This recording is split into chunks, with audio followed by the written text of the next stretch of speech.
ए हो रंगीला जी काय वो पूजा काय पूरे नव कुटेसर गांव के मनहा 12 डेरा मेला चल दे जी। ऐसे हमन कत्तेक बेरा जाबो बताना।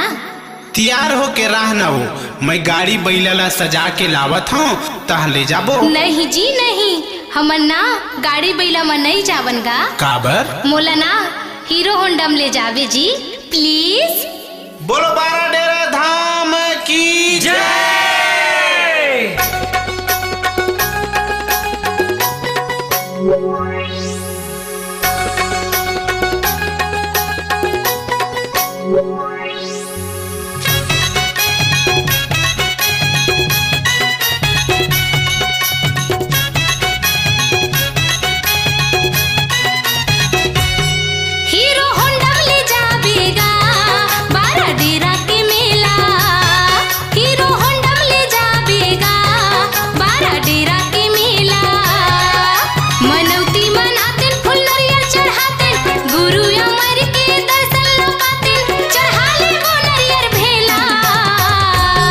हीरो होंडा ले जाऊं 12 डेरा के मेला, हीरो होंडा ले जाऊं या 12 डेरा के मेला। जोड़ा जेत खाम गड़े हवे वहाँ, जोड़ा जेत खाम गड़े हवे वहाँ सत के लगे हेरेला। तोरे होंडा ले जाबेगा 12 डेरा के मेला, मोरे होंडा ले जाऊं 12 डेरा के मेला।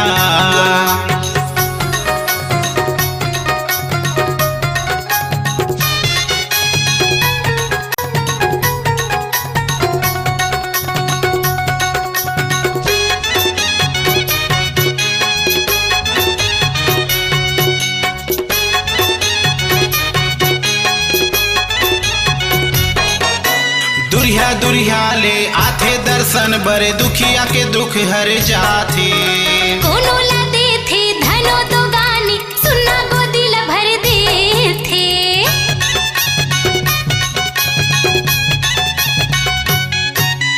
दुरिया दुरिया ले आथे दर्शन बरे, दुखिया के दुख हर देथे।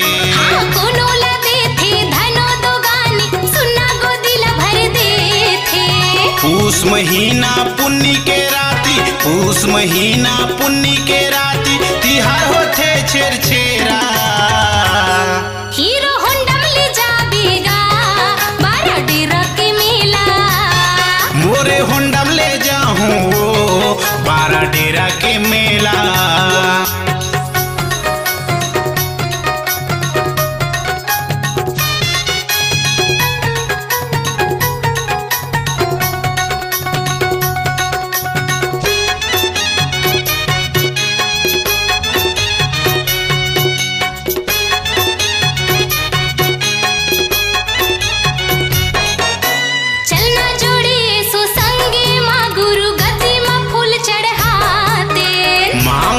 हमन झोली फैला के मन के मनोती मनातेन।